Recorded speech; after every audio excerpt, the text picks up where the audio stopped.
So today I want to talk about the idea, what is known as the simulation hypothesis. And this is the idea that this reality could be a simulation. And the most recent way, and probably the kind of snazziest way it's been put forward, is by Niels Bohrström. I don't know, it's a British philosopher in, I think, the early 2000s.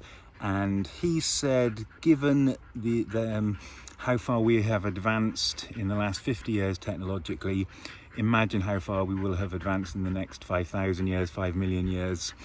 And so if you can imagine specifically about what we can simulate now, we can simulate essentially entire worlds to a degree, maybe not at the subatomic level, but but the idea is that the technology will come to any civilization suitably advanced enough, and so they will simulate.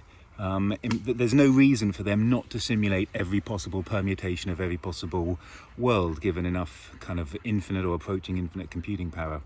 So that's, you accept that as that premise is true.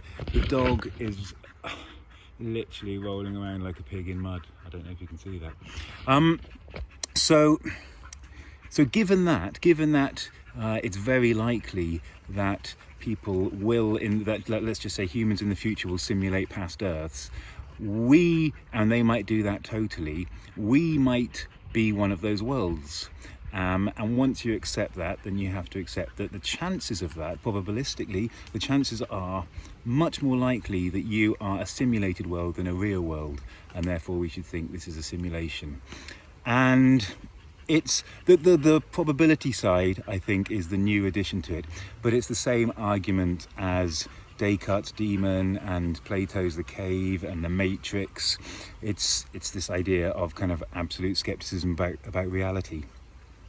And I've thought a lot about this. It's this idea of us being a simulation. I think a lot of people have, especially recently.